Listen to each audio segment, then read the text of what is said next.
Hi, my name is Sifu Boggie, and welcome to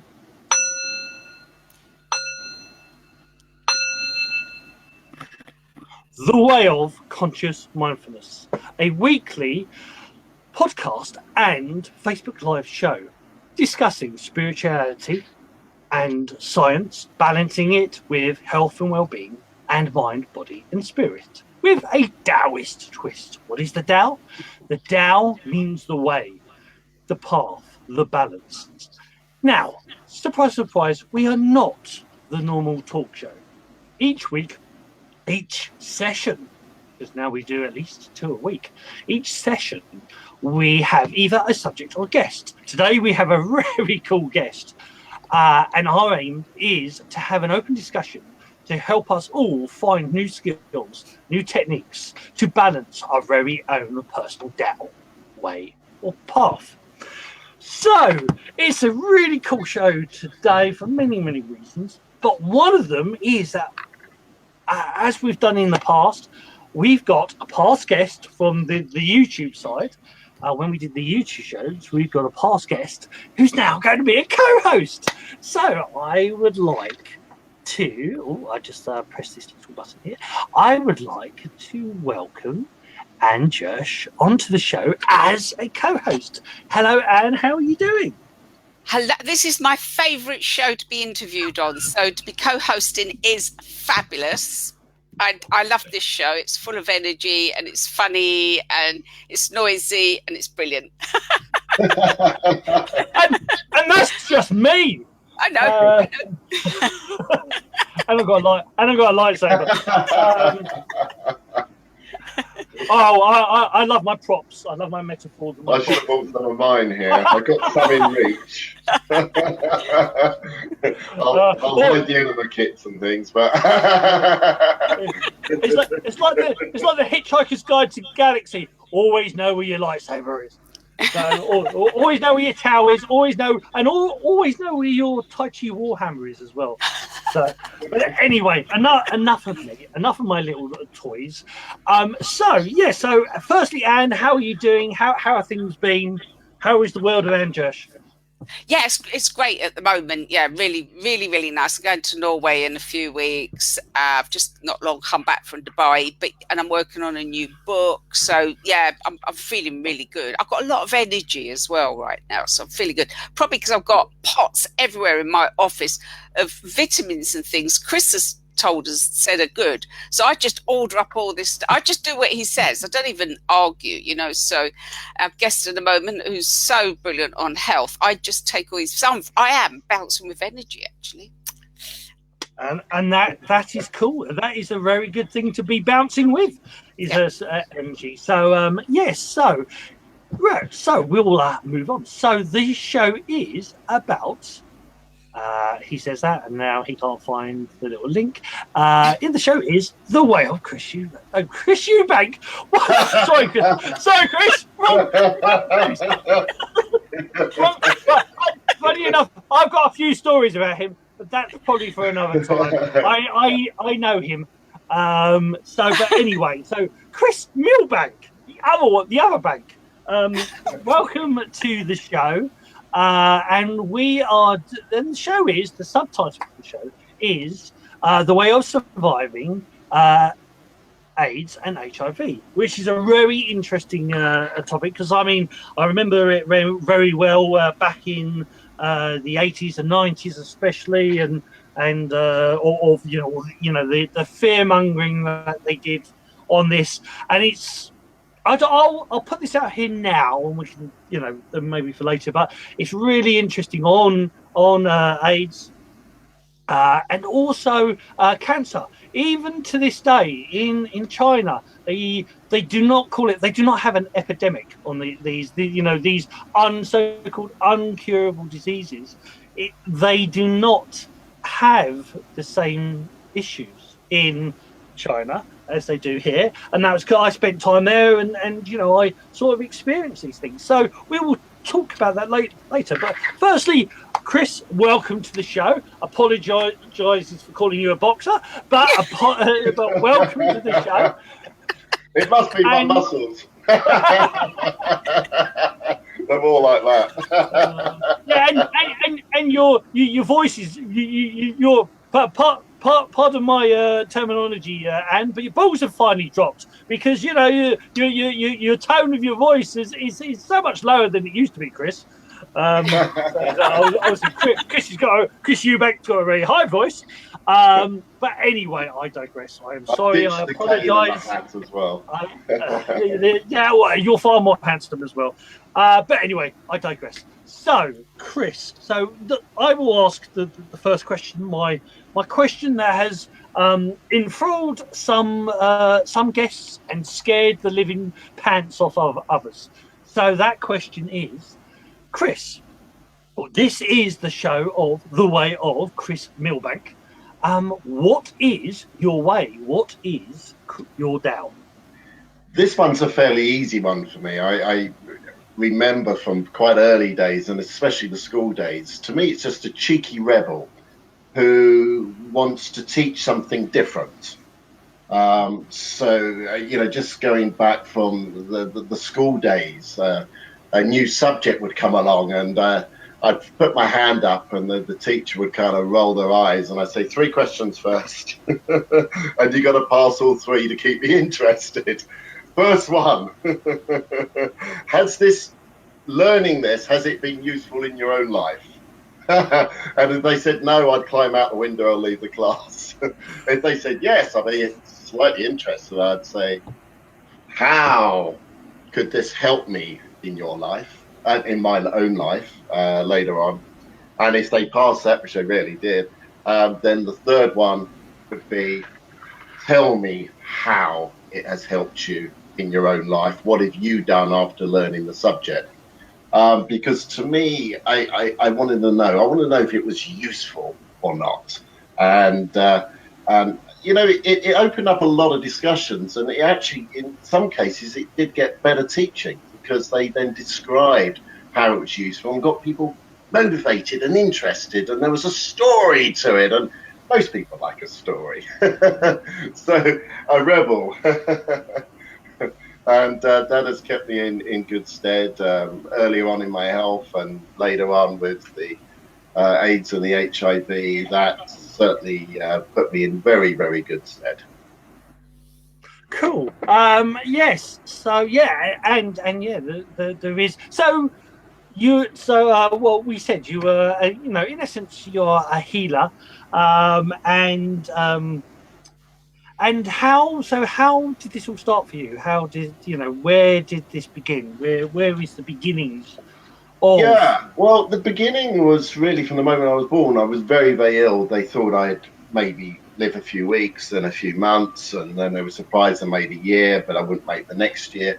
And I was born with a lot of respiratory problems, severe asthma, lung inflammation, bronchial inflammation.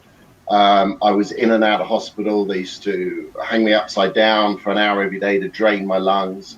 I was on over 20 different medications a day, and I was passing out 3-4 times a day and going unconscious with lack of breath.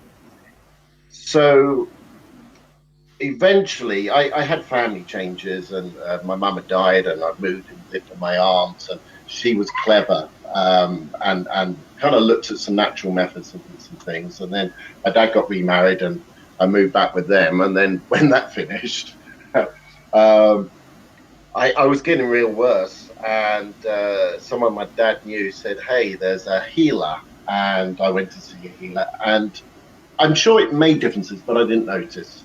And they smoked a pipe, and that kind of made my breathing worse. So I went to see another one, and then one day somebody suggested an osteopath that did other things. And on the way over, it was in Hammersmith. We crossed Hammersmith Bridge, and as we were crossing, my hero, Doctor Who, John Pertwee, was there, and I waved and he waved, and I saw what I always used to call the good doctor. I never called him doctor, I called him the good doctor. And I knew in that moment something special would happen. I was, 12, I think, and I just knew. And I got there, and the osteopath asked me some questions, and did I have questions? And I said, do you smoke a pipe? And he said, no. I said, do what you like then.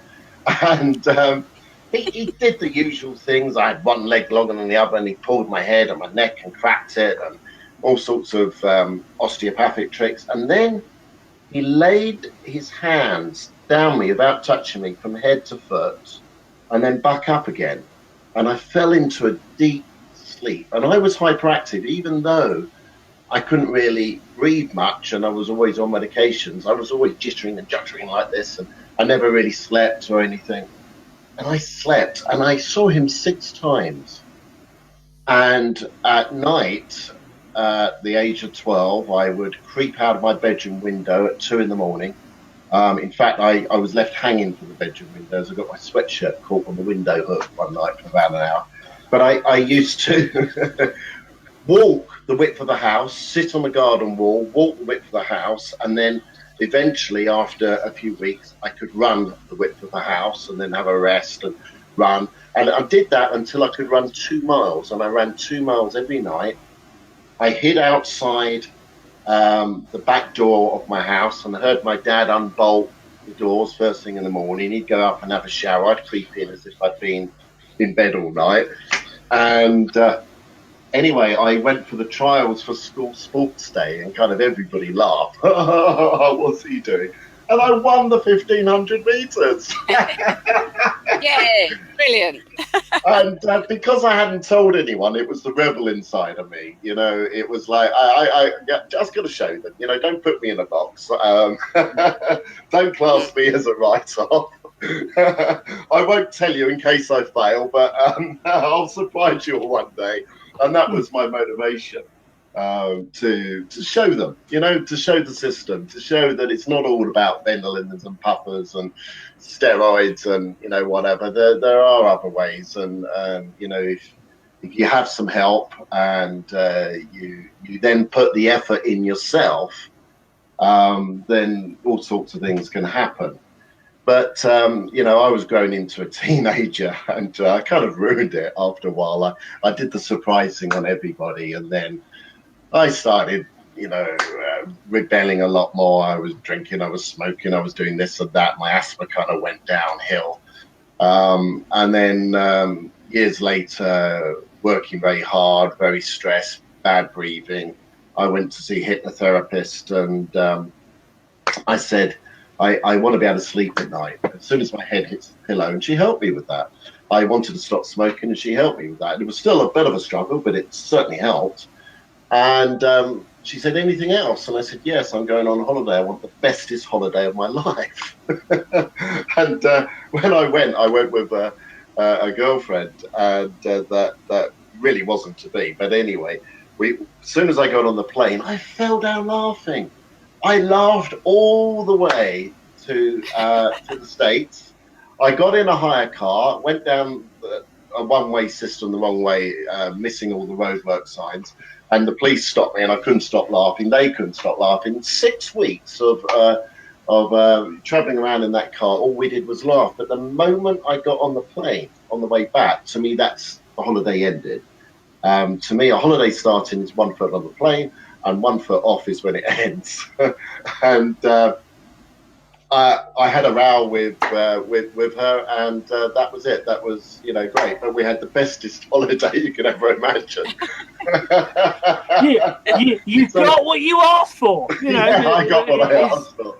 So I thought, hey, you know, there's got to be something in all this, you know. So I went back to this lady and I said, teach me. And she gave me a weekend course. And of course, you know, I thought I knew it all in a weekend. And until I went off and studied a 4-year study of hypnotherapy, counseling and psychology, and a lot of healing, and went through the works and trained in many energy techniques and healing techniques. And then with a passion, sort of research into alternative health on the physical side as well. And so that's kind of my sort of beginning journey of how it all began. And and I was always creative. One of my lodgers in the house, she'd say, when I was practicing with the counselling and becoming a counsellor, she always used to say, I always know when you're working with the client because there's so much laughter coming from the room. Oh, that's lovely. I'm not sure counselling was supposed to be like that, but it was with Chris. And, if you can make someone laugh about a problem, then that's partly resolved there and then, eh? So, indeed, yeah, very much so. It was my theory. If they come in with their head between the tails and we can get them out laughing, that's an achievement. And in fact, it was the house I bought. My grandparents had rented this house. And when my grandfather died, my grandmother died before, I managed to buy the house off the owner, and it had a little plaque on the wall. The only day that one has wasted is the day that one has not laughed. Oh, perfect. That became a sort of a principle in what I do with my cheekiness, the cheeky rebel. Cheeky chappy, you cheeky chappy, you. I try to do it with passion. It's all good. I mean, in Buddhism, Daoism, you've got the me and my props again. You've got the old happy Buddha. And the whole point of that with the happy Buddha, there's lots of metaphors. They love their Chinese metaphors. He's got a big belly because he's full of physical vitality, qi. He's got big moves, or big chest because he's got a bit. His heart is open. He's full of, and his smiley face, so he's full of jing. He's got his love and laughter, and he's got big earlobes. Not actually, mine are tiny compared to his earlobes. He's got big earlobes because he's full of Shen. He's full of spirit and understanding and wisdom. And the whole thing of the happy Buddha is that from that laughter is infectious. And I mean, I love spirituality and I love science. Hence, it's the title in the show or in the information of the show. And when you have science, medical science, saying laughter increases the heart rate, it improves the immune system, happiness, and it's negativity and fear that's doing the opposite, then that these things that we did as kids, being a child and having fun and laughing, that's what keeps you young. That's what increases your immune system. That's what keeps you healthy. So, as my Sifus would say, keep doing what you're doing. I had a mentor who I spent, time with, a brilliant woman, Miss Mandy Langford. And she always said, the saying, keep it simple. In fact, keep it simple, stupid. And when we think about it, we can try so many things, but miss out the obvious, taking a few calm, deep breaths and having a laugh, having a smile, finding the good in something bad. That can just make all the difference in the world, and all the supplements and all of the regimes and all of the diets, what are they without that? Because it's that internal power, the internal power of the body, and that's why with food and nutrition is all really important, but your emotions, your mind is really important too. And in Daoist philosophy, they say you are the creator of your own reality. It's inside your head. You're the strongest creator, and then the further outside you get, you can become a stronger creator.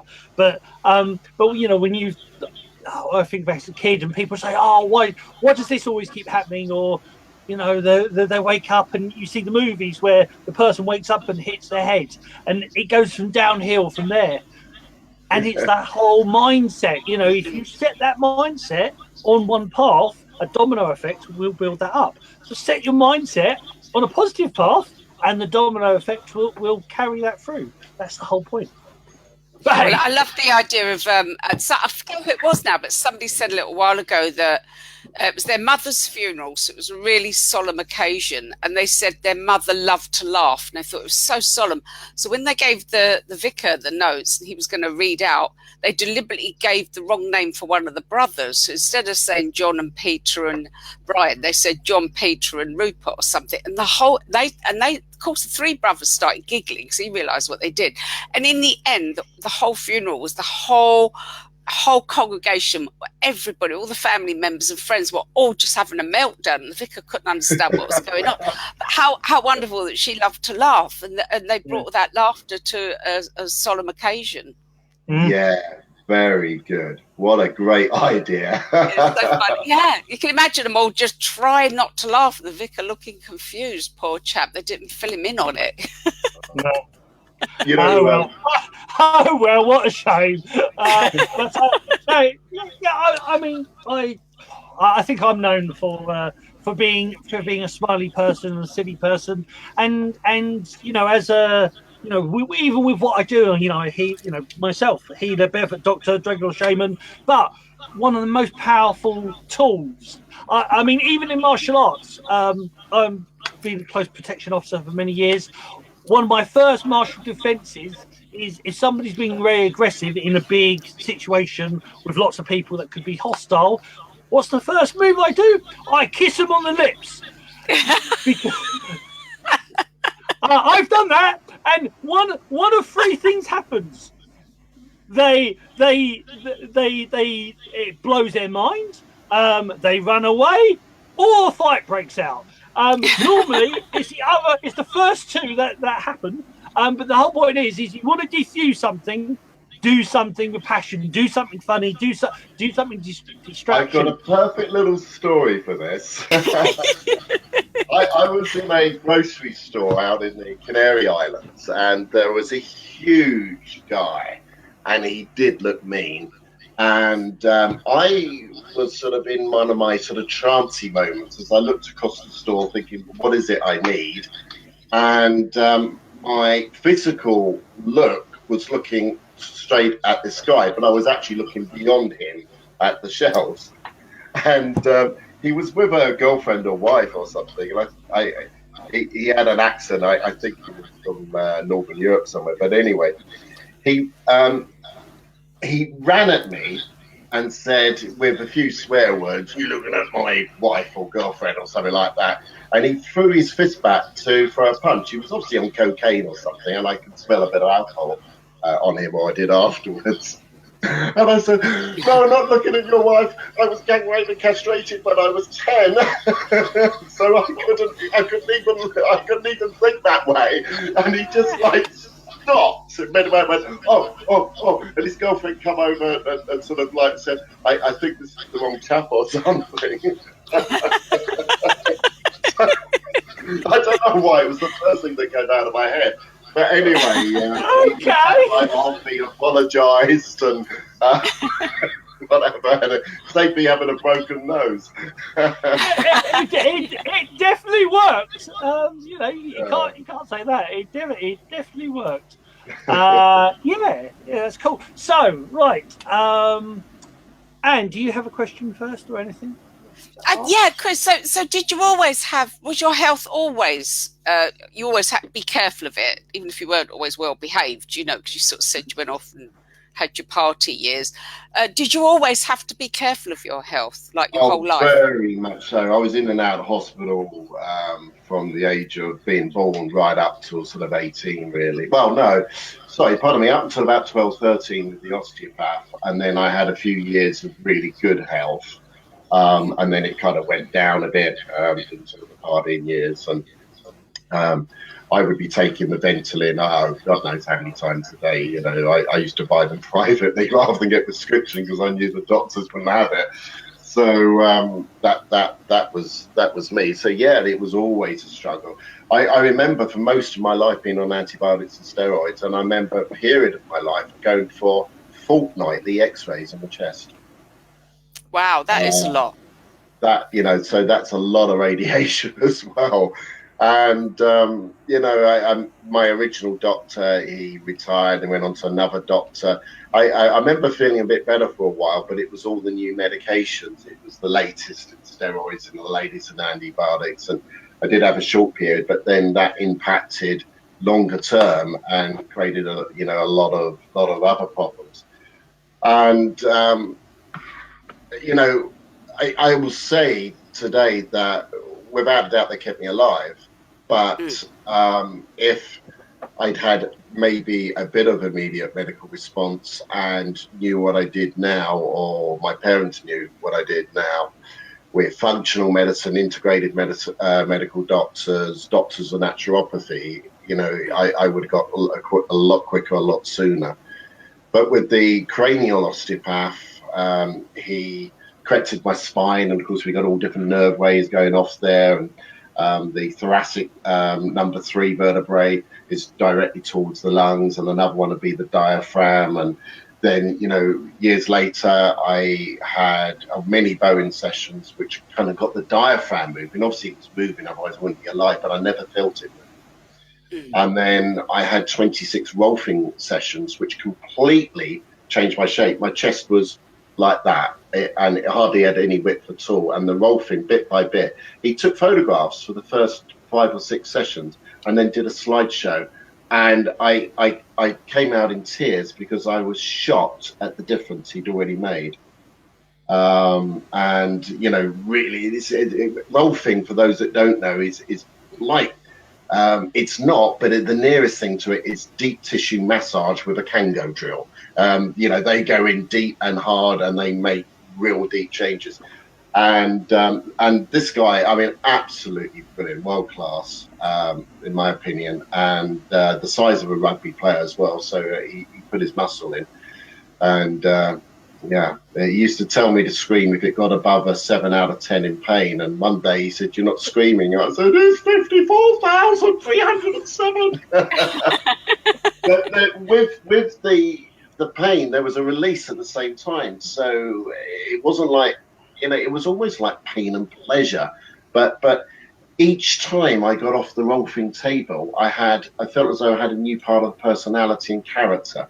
And it just shows how much your body is involved in your whole psychology, your whole spiritualness. And I felt like, you remember Mr. Ben, the children's program? And every week he would go in and have try on a new costume, and then maybe it was a zookeeper and he became a zookeeper that day, or a deep sea dive, he became that. I always wondered what my character was going to be when I left the Rolfing table, but I was always different. Wow. And so a massive learning curve, which kind of got me involved in working with body work, because I'm doing the odd little trick myself and body work. So, very powerful for change. I'm always nervous at deep tissue stuff, because I had that done a couple of times. They just hurt me, like put my neck out. Or, I ended up just bruised, and she bruised my breastplate. I felt like I had pain in my heart. I found some of them don't really know what they're doing, and they're more painful than they think. So it's finding, as you say, you found somebody brilliant there. I'd love to find somebody brilliant who's not going to hurt me too much. Like 5 out of 10 is enough for me. Well, there's a lot that can be achieved with the lighter fascia work. So that's sort of the top layers, but there are several different layers of fascia. And the Ida Rolf that created the whole concept of Rolfing, she would say it's not the therapist's pain. Of course, if you go to the wrong person, it can be. But in Rolfing, they're probably trained.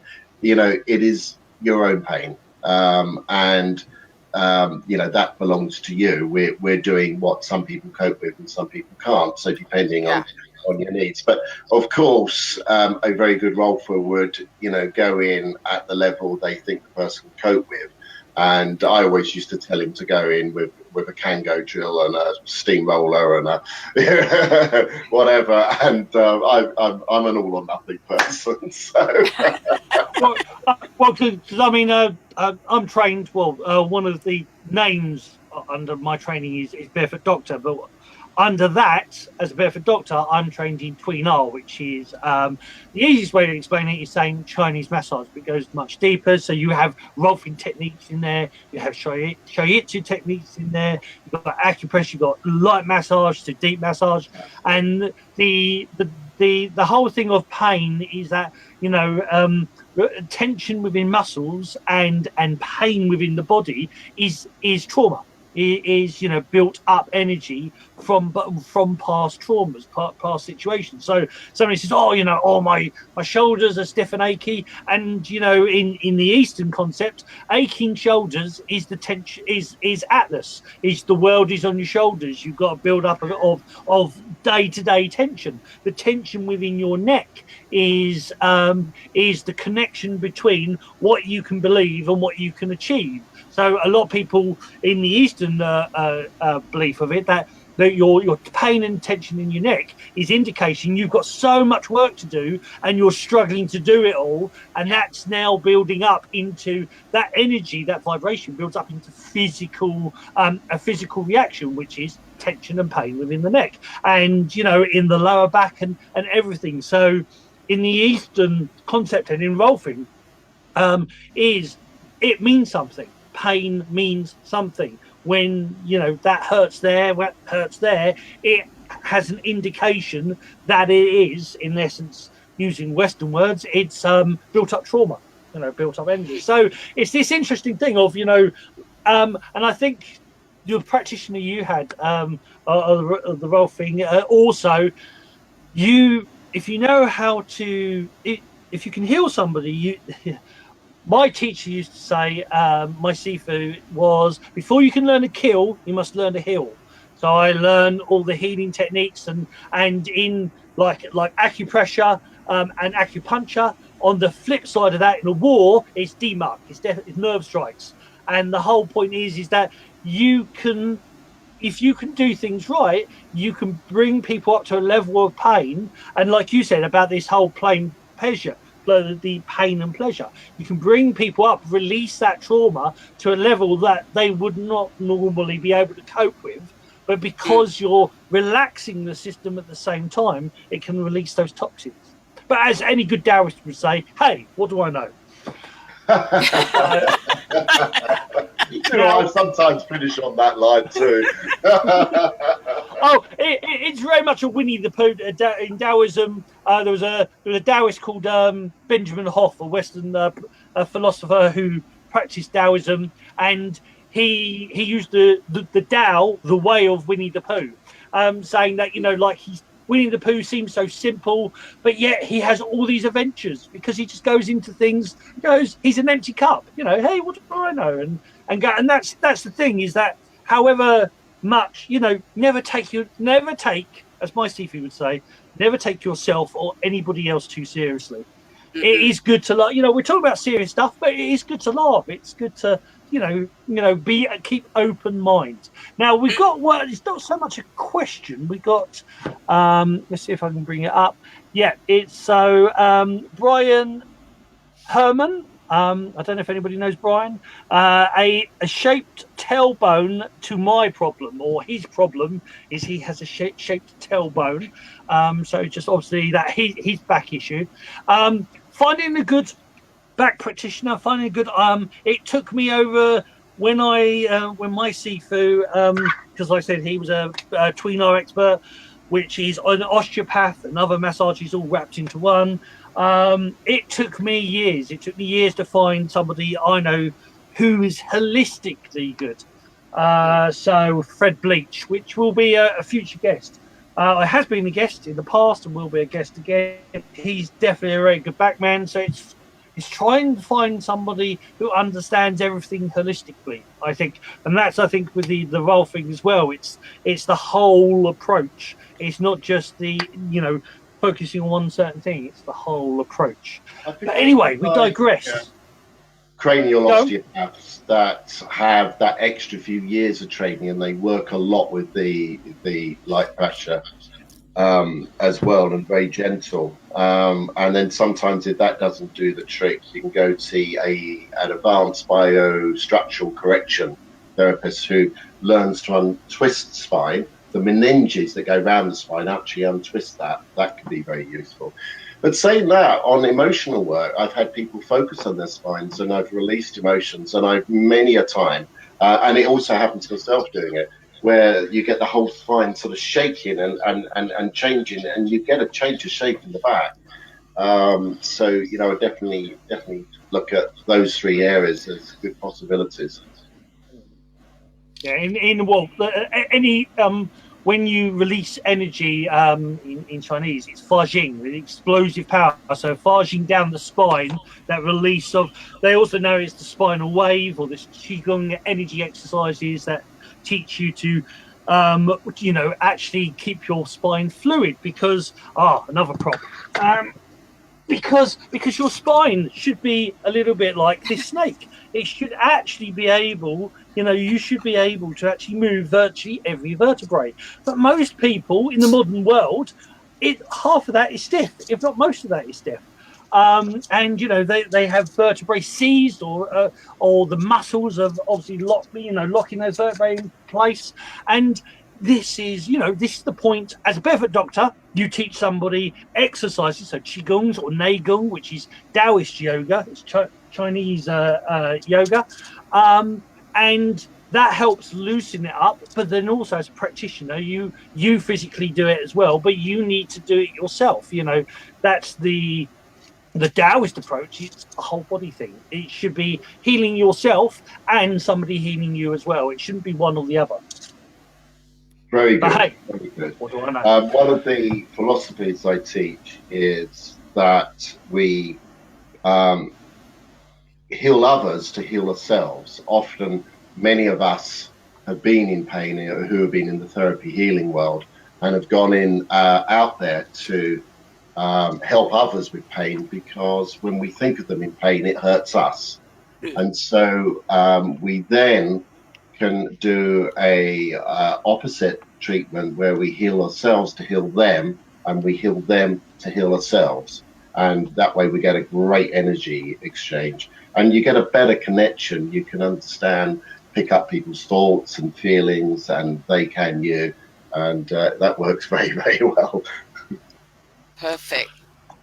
So let me ask. So I was just going to ask, so Chris, coming to the sort of like the main subject, really. I suppose what I would ask you, I just feel there's a lot of people out there. I don't really know. I'm very ignorant of this subject, so I don't know the difference between AIDS and HIV and everything else. The only thing I know is Louise Hay always said, put it in small letters. Don't give it any importance. By putting it in capital letters, you keep making it far more important and giving it power. It's always right, AIDS and HIV in small letters. But I don't actually know the difference, so I'm a bit ignorant of this. But I suppose what I feel is there's a lot of people out there with one or the other or both, and they don't know what to do, and they're probably a bit scared, you know, and I'd be scared, and I wouldn't know what to do, and I wouldn't know who to believe. And it's a subject you've massively researched, and I remember you, and you were ill. I saw pictures of you and I gasped. I mean, it was shocking. I just thought, God, he hasn't got long. That's how it looked. And to see now you're bouncing about all over the place, and you know how healthy you are now. I just think, have you got any advice for people? Yeah, I mean, one of the first things is that people believe the concept that the medical world tell you, and that it's a virus. HIV, they say is a virus, and this virus will eat up all your CD4 immune cells in time. So your immune system is so suppressed, so weak, that it can't fight infection, and then people who die of AIDS will die of the AIDS infections. Often it's pneumonia or TB, but it can be many. I mean, I had 14 major AIDS infections. And you've got to be on antiretrovirals in the first place. But my immediate thought is, you know, well, look, it's not a lack of antiretroviral pills that got me ill.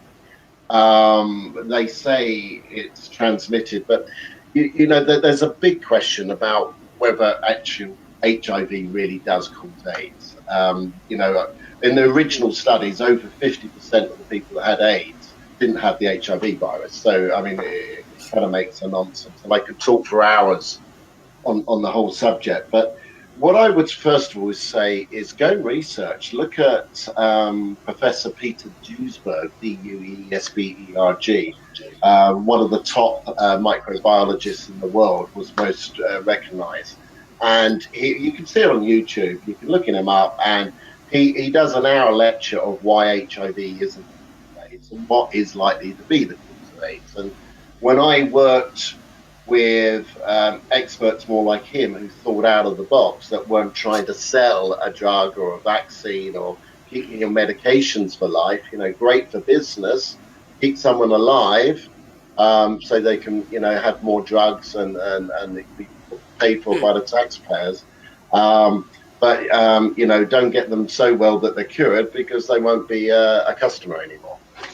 So, you know, it's in a way, it's kind of follow the money. You know, who's going to win from all this? So I immediately work with the infections. I work with them all naturally. I looked at independent research on ozone therapy, which is one of the best of them all. It rebalances the immune system, whether it's in autoimmune, where the immune system's overly going, you know, at you, or it's suppressed, like in AIDS or cancer or many other diseases. And it rebalances that, but it also kills or inactivates virus. It kills bacteria, fungus, other pathogens in your body very quickly in contact. But why are they there? You know, they're there because some people are born very toxic. Some people have poor detoxification pathways genetically. When the mother is pregnant, she passes 10 times the amount of toxins out through her blood than she would when she's not pregnant. And so that gets passed on. And then you may have been brought up on, you know, having a few vaccines and they disturb the immune system. You may have had some junk food. I worked 20 odd years in the motor industry with car fumes going everywhere, you know, serving gasoline as well and getting all the lead inside of me. And these pathogens, they thrive on the toxicity. They use heavy metals like mercury from the fillings to protect themselves. They create a mucus and they put the metal in, it protects them from the immune system. But the body then allows, because mercury is the most toxic substance on Earth, other than something like, that's a radiator like plutonium or uranium. So it's so toxic to the cells, it destroys them, including the immune cells. And it creates inflammation, it further throws the immune system out. So the body allows a fungus that we all have inside of us called Candida to excessively grow. The Candida is what, when we die, will eat us up, so that we're not, you know, whole bodies rotting everywhere. It eats us up. But it starts growing and growing and growing, and it will absorb 3 to 4 times its own weight in mercury and lead and other toxicity. So my real thought on how AIDS comes is about suppression of the immune system. We can look at the party gay world, where they're out all night, night clubbing, drinking, smoking, taking the amyl nitrate or poppers, which crashes the immune system quicker than anything. You know, cocaine. We could be looking in Africa, where the sanitation is toxic because it's poor sanitation, but often poor nutrition. That will cause the immune system to crash. And, you know, the research shows that the HIV virus only gets inside 1 in every 100 T cell in the body. So how can this be the virus that wipes out all the T cells? What we do know is mercury, lead, other toxins, benzene, they destroy T cells and throw the immune system out of balance. So, you know, you've got to be brave. You've got to regularly look at the people, the experts who argue differently from the medical doctor. And you've got to decide. Now, who knows? You're not an expert on either, but it can bring a bit of peace of mind. And if you take an alternative route, I would suggest that you read up about it 2 or 3 times a week to get your mind focused on what you're hoping will happen. If the mind's got a path, the body will often follow. And you've got to ask questions. People don't get a headache because of a lack of paracetamol in their body. It could be too much alcohol, it could be too much coffee, it could be too much stress, but it's not a lack of paracetamol. I've never thought of it that way. Yeah, indeed. And there's you brought up that interesting fact, which a lot of people misunderstood. I mean, where in England, I mean, all of us are UK residents, and in England, it was I think it was 20 years ago now that we joined the European Union, and they changed the medical profession. It was the whole point of that there wasn't enough people being healed, so they changed the goalposts. They changed it to it was I'm going to forget the terminology now, but basically it was the aim of the medical profession was to maintain symptomology. So that's a posh way of saying get rid of the pain.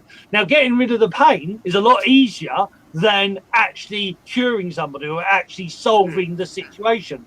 It's like having, like your house is burning and the fire alarm is going off. It's a lot easier to turn off the fire alarm than it is to stop the house from burning down. And that's where we've got, and in the medical profession, or industry, pharmaceutical companies, a lot, as you said, a lot of the time it's about maintaining the illness, not actually resolving the situation. And that's what people don't understand. That's where the whole thing of holistic healing and these different therapies. It's a fantastic business model, and they're in business.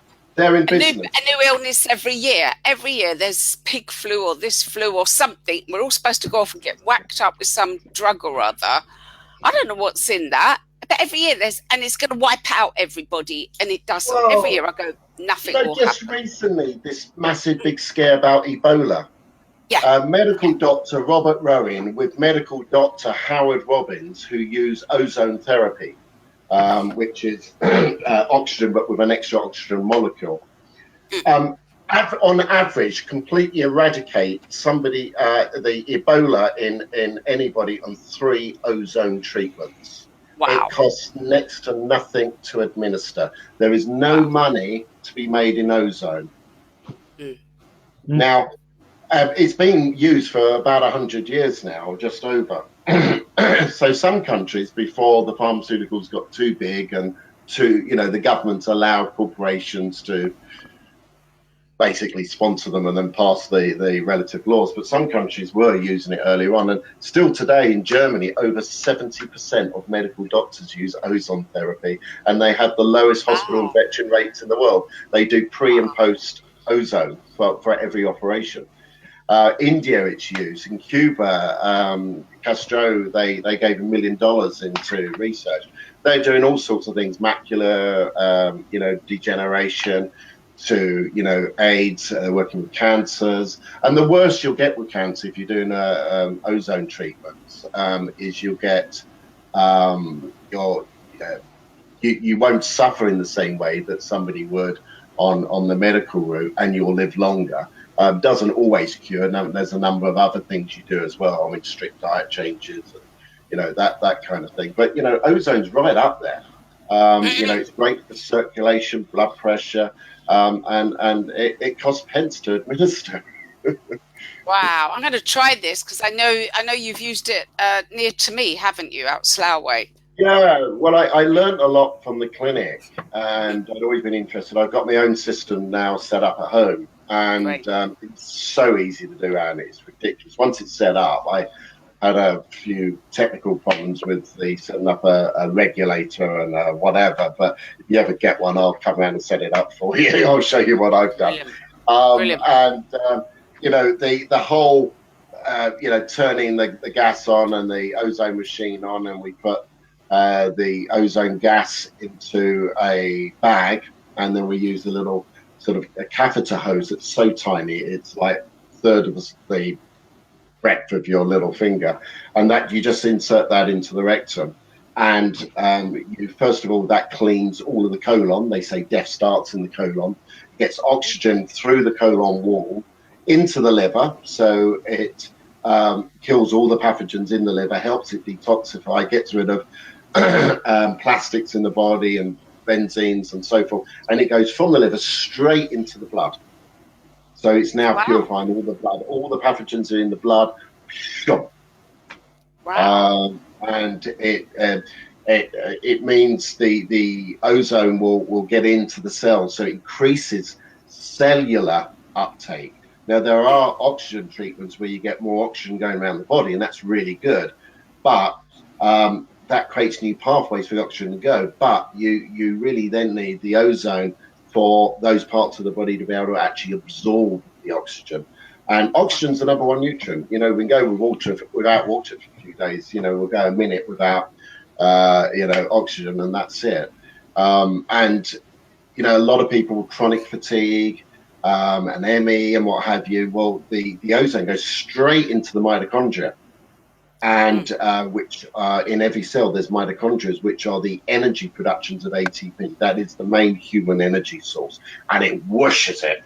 And it upregulates the detoxification pathways. You get a lot of oxidation come in, and the body goes, oh, it needs antioxidants now to calm it all down, and it shoves that, and you increase the production of antioxidants in the body as well. And part of the human immune system is actually hydrogen peroxide.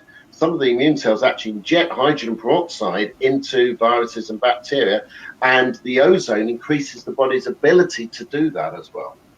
So, Wow. I use a hyperbolic chamber now and again with the ladies in Slough, and that makes you feel brand new, the hyperbolic chamber. That is just, so I know about I know that bit about the oxygen. I will be going there to try that out. I can believe you me. Bliss, and it blisses out your mind. I mean, forget drugs, just get in that chamber, because your mind is bliss. It's fabulous. Yeah. I've done the old deep freeze as well, like the cryo chambers or the ice chambers, going down to minus. I've done it the Shaolin way, which is in the winter in China, going into a lake, going in an area that's minus 22, then going in the lake, but it draws out all the toxins. And the breath, I should imagine. Yeah. Well, there's a fun old story. I'll quickly say that there's a fun old story where I was with the Daoist monks and the Shaolin monks in China, next to a lake, minus 22. They taught me this technique. You guys heard of Wim Hof? Yes, I have. Remind me. Well, Wim Hof does. There is in the Daoism and Buddhism, it's called the fire way or fire breathing. But he does a breathing system that basically increases the body temperature, increases the blood flow, so he can easily sit in minus weather or swim in a freezing lake, and he maintains his body temperature. But it also increases the T cells, it clears out the toxins from the body, and it's a big thing that he promotes, Wim Hof. But like I say, I've learned the Eastern way, what they call is fire breathing. And what they do in near Wudang, which is a place in China, a big mountain in China, a big Daoist sort of mountain, and other places near the temples, the two main Shaolin temples, they'll sit there naked or hardly anything on, and they'll get they'll put a towel into the lake, and this wet towel they'll then put on you. And the aim is for you to increase your body temp, is to do these breathing techniques that increases your body temp, so you dry the towel in essence. Wow. And so I sat there 45 minutes with this wet towel on my back, and eventually I almost got it dry. I'm pretty impressed with myself.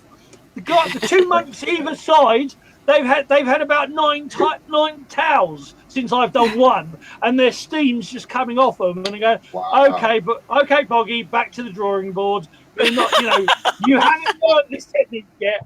But yeah, it's a very, and I mean, obviously Russia, they love their saunas, going from hot to cold, and it's this way of releasing it. makes the body release toxins in a, you could say, an aggressive manner, but it does flush out the body of toxins. They're very much into clogenic. Sorry, my stomach's kicking in. Colonic irrigation is a big thing, obviously in China and in Russia as well. I mean, nature does it, so they always say follow the flow of nature. But yes, these sort of things are a really vital thing. I think in modern society, I think we've lost the art of clearing out. We think of spring cleaning for the home, and you clean out the rubbish and do the dusting, but we don't seem to think about doing that for the body, which is, I think it's our society that's sort of forgotten this, and it's a thing that we need to get back to. Now, very quickly, there's Nora Baker. I'll put that on the screen. Nora Baker has said, what would you say is the emotional cause behind autoimmune conditions? Oh, good question. I don't know if there is a set one. What you can do, I have a blog. If you look me up on the internet, you'll find my website, Chris Milbank. And on there is something called the brain stare. And what you can do is you can think about the autoimmune condition or any health condition, and just notice where your eyes go when you really access the thought and or feelings about the health condition. And then hold your eyes there. Hold it for 5-10 minutes, and then your thoughts will start to flow. And often the emotions come up, and it can be really intense. You just got to keep your eyes on one spot. You might notice where your eyes are, and you can see a spot on the wall, or you could be lying on the bed, a spot on the ceiling. You hold your eyes there, and you hold your eyes there, and you hold your eyes there. And then this can go on for 20 minutes, half an hour, even over an hour. But that spot where your eyes are looking locates a spot in the brain where the brain is holding the stress of that health condition. And it will unleash and unleash. And sometimes your teeth will go, or your eyes will go open, shut, open, shut. Sometimes, arms. I was just doing it with somebody the other day, and their arm was kicking out. Other people's pelvises jump up off the bed. Their legs kick, and it's the connection between the brain and the entire nervous system where they hold that stress, and you can unleash that. So rather than going to a book and saying, "Oh, it's that pattern or this pattern," this is a way of going to the unconscious mind and finding what that person's unique pattern is. And I find that a great way, because we can guess and guess. We can go through all the traumas that happened in the previous 5 years to the illness. We can look at past lives. We can think of the obvious, but it's too much guesswork. This is straight in there. It's how the brain, the unconscious mind, stores it all, and it opens the gate. Now, it can be intense. So if you're a fragile mind or nervous or anxious, do this with someone. And call the therapist. But equally, when I wrote this blog out, within 3 months, 3 different people wrote to me I'd never heard of before, just from wherever. 148,000 people read it in 3 months. It just went kind of viral. And 3 people wrote to me and said it saved their life because they had laid out everything for suicide and come across that blog in the last moment. So that's how powerful it is. And, and it doesn't cost anything. Just repeat the technique again for the viewers. Yeah, you can do it on anything. You can do it on relationships and all sorts of things. But, somebody says, "Oh, yeah, my bad knee," and their eye goes over there. It's wherever you find your eyes going. And then all you do is move your eyes slowly, little bit by little bit, back, forth, up and down, and just find the spot where you can access either the thought. Some people get images, other people get feelings. Some people it's images and feelings or internal voice, where you feel it most intense. You might even feel the health condition coming on. You might feel the emotions you get. And you just stay with it and don't question whether you're doing it right. You are doing it right. People overcomplicate it. They really do. And you just hold your eyes, nothing else. You don't move your head, you just hold your eyes and you stare at that spot. And it can take 5 or 10 minutes for your mind just to calm down. You know that, am I doing it right? Yes, you are. Tell your voice to shut up. Just go, yeah, and then go back to that spot. And then look, and then little memories will start coming out. And often memories come up that you've forgotten about or didn't ever know that have been stored away. And they can flood through. Other people get more physical stuff going on. Some people get emotional stuff. And there are many people that get the whole combo. And it can be intense. And what I say is, if it's intense, you will know, because I'm telling you, it will calm. Stay with it. You know, if it's really that intense, you know, move your eyes about, look away, you know, put something funny on and then go back to it another time or with someone. But if you can bear it, stay with it, because all of a sudden it goes shh. And when it has calmed, still stare on the spot, because you might get the next wave or the next wave. And when you think you're done and there's no more waves, have a rest. If you're up for it, think about it and move your eyes. You might be some other spot in the brain that the trauma or the anxiety or the emotional issues is also stored. But generally you find one big one and then you can do little tidy up ones. Sometimes they don't appear at all. Wow. I've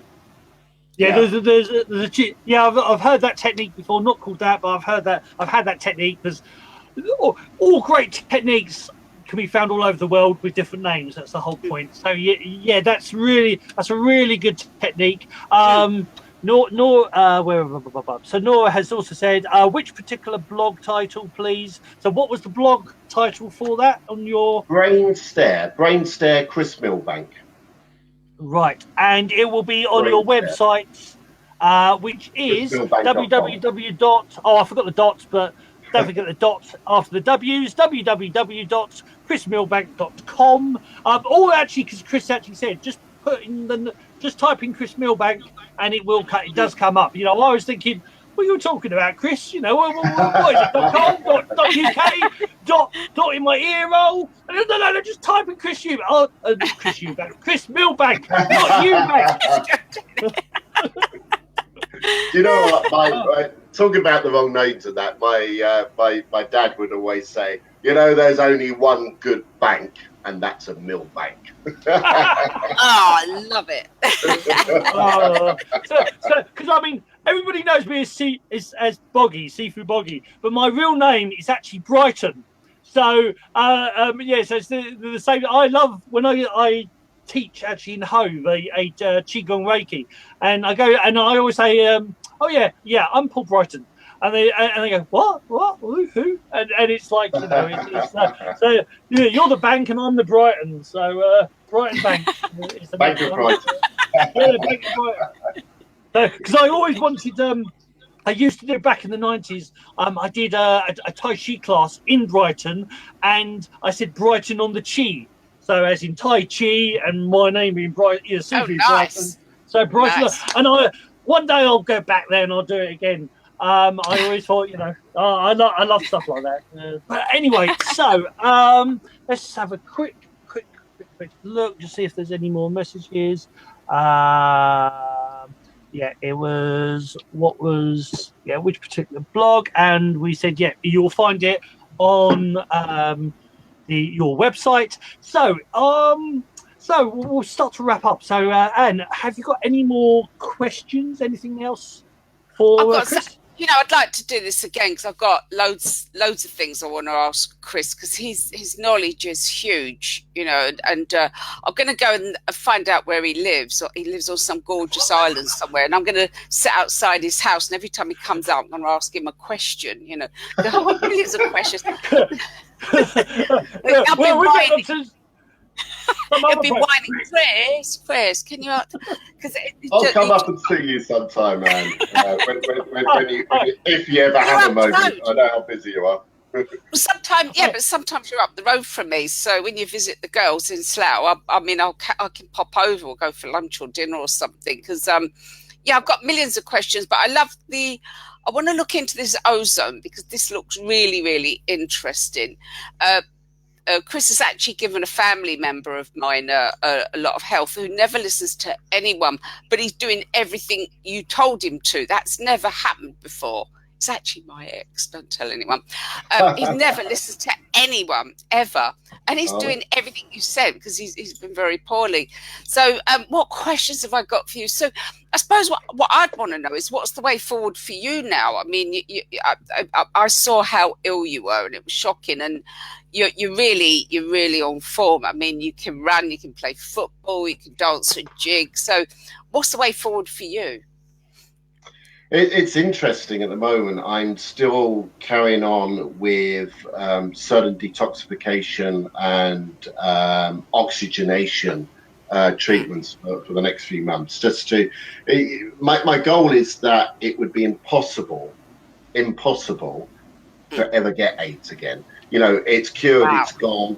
All the other problems, the autoimmune diseases, the arthritis, the osteoarthritis, the rheumatoid arthritis that I had, the Morton's neuromas, the various different viruses, bacterial infections, the sepsis, all gone. But to me, that isn't good enough. I don't want ever to be in that position again. I want to be that, if I was unlucky enough to, I don't know, be around something or someone that could trigger that, then it just couldn't happen to me. And I think that is not only highly possible, I'd say it's 100% possible, and that's what I'm going to do. That is incredible, isn't it? You say that, you won't. We're both trying not to giggle here because Nora's put up, and you were and are a very good skater too. So we're trying not to giggle as we're talking about such a serious subject. But apparently you're a good skater. Are you go? No, well, I'm a terrible skater. Okay. No, she's talking about me then. I'm actually an ice hockey. I was former ice hockey player. I mean, you guys will. I mean, especially if in England. I went to Richmond Ice Rink. That's long gone now, doesn't exist. But I started off just general skating, and I fancied a figure skater. So I thought, how do I chat up a figure skater? I know, I'll learn figure skating. So I started to learn figure skating from Betty Turner, who was the instructor for Torval and Dean. So I actually learned figure skating from the person who taught Torval and Dean. Boggie, the things men do in their like a girl, eh? Indeed. But it's one of these things. As you know, I'm all about the Daoism, all about the way, and the Daoist philosophy, the Shaolin philosophy, and the samurai philosophy is everything you learn enhances everything else you do. So from ice skating, that actually improved my martial arts, and it improved. It was also for me with ice skating, it was about the flow of energy. Learning to flow with that energy, and also ice skating is very good in healing or in understanding yourself, because if you're stiff and rigid on the ice will reflect that, and if you fall over, it will hurt, and or you'll move all jerkily. But if you relax and go with the flow, your ice skating gets better as well. And so yes. So thank you, Nora. Thank you for bringing that up. Yes. It's just one. Just sort of say, we talked about health, and you can get shocks from the doctors and the health system, and you can be told you got a condition, and the saying, and you can have this in mind as you look at your medical doctor. I mean, they're trained by universities that are funded by the pharmaceuticals, and all the research is done by the pharmaceuticals. So by all means, listen to their advice. That's a good idea. And take what knowledge they have. But remember, experts know more and more about less and less. So they only know that field. They don't know another field. As I was getting well, there was nothing in the script to say. They couldn't say it. They kept saying, take drugs. And I kept saying, no. And they had nowhere else to go for me. They couldn't say anything. There was no.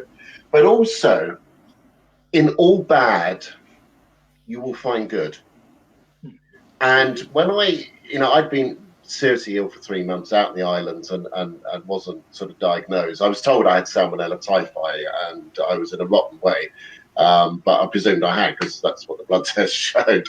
And I didn't have the alternatives over there that I did in the UK. But hey, when I got the diagnosis through on a text, it was the evening I'd arrived in England. I'd done some alternatives. I'd done some chlorine dioxide, otherwise I would have been dead. And it was enough to get me wheelchaired on the plane and carried out. But when the diagnosis came through, I was at a friend's house and I went, look, and he went, oh, I don't know what to say. And I said, well, this is a challenge, with a smile on my face, because I looked for the good in it. Yeah. And then somebody else close to me said, well, don't tell everyone, don't put it out on Facebook, keep it quiet. And I thought, well, that's what people do when they don't get well. I'm going to do the opposite. So I immediately put out there, this is what I've got, and I'm not going to let any of you down. I'm going to beat it. And then every time I felt like waving a white flag and giving up, because I was obviously extremely ill and extreme pain, I think of the people that I promised.